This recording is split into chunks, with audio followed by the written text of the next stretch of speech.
Welcome to this explainer. Okay, let's dive right in, because right now we're looking at a massive, sudden shift in the landscape of European living. For years, Portugal was the absolute undisputed dream destination for expats. And a huge part of that was the famous non-habitual resident, or nhr-tax program.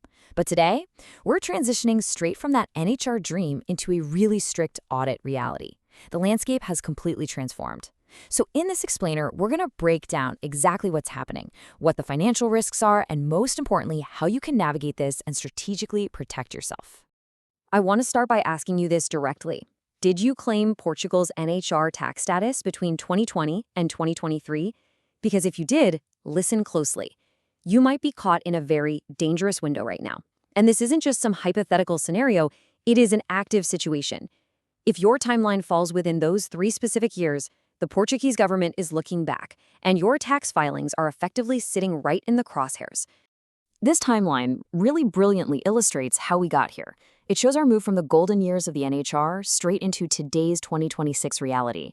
We had the NHR era from 2020 to 2023, right? That's when thousands moved to Portugal expecting a decade of tax breaks.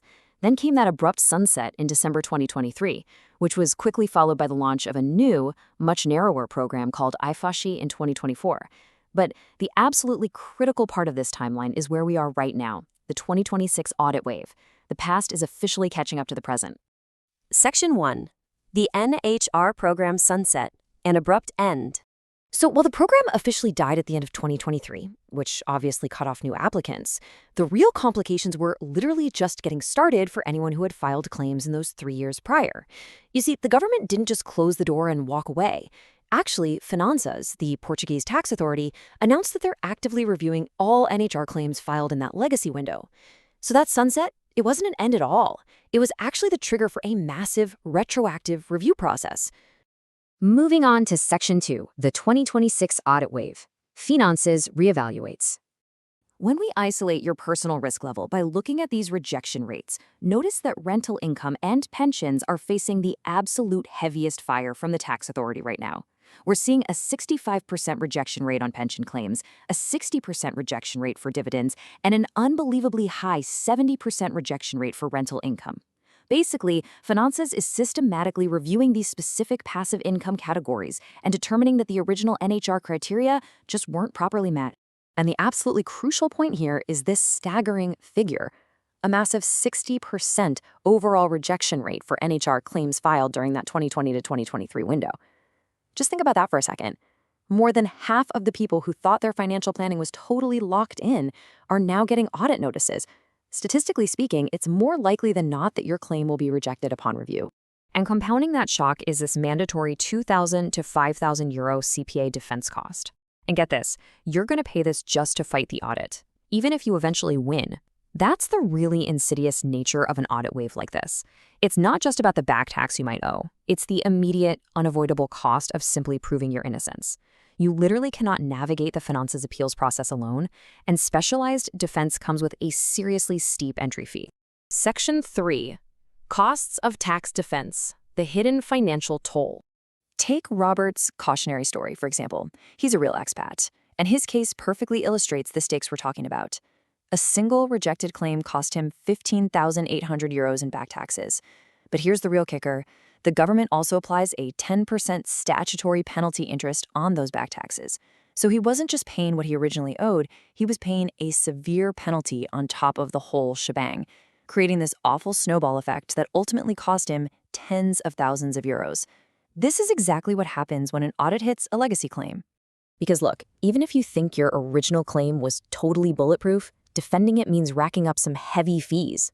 The hidden costs of fighting Finanças come in stages. First, you've got your initial CPA defense. That's the 2 to 5 grand we just talked about.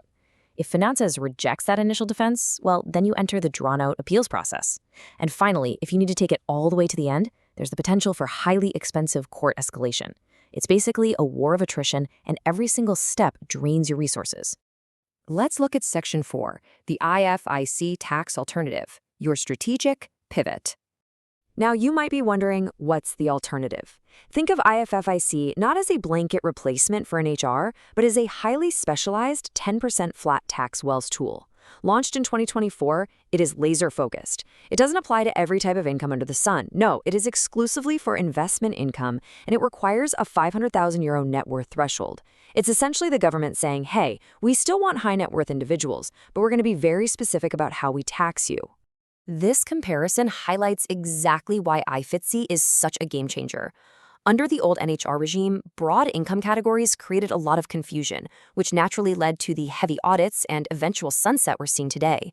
But the new IFICI regime, it's completely streamlined and active.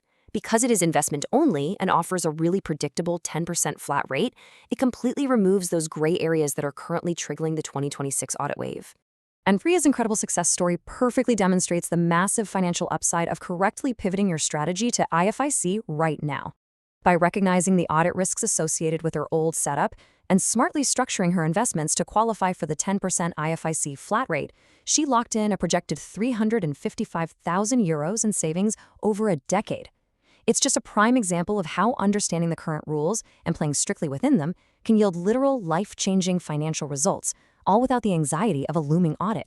So I'm going to leave you with this final critical thought to consider before you close this explainer. Is your past Portuguese tax strategy ready for a 2026 audit, or is it time to legally pivot to IFICI? Because as we've seen, just hoping Finanzas ignores your legacy NHR claim, that's no longer a viable strategy.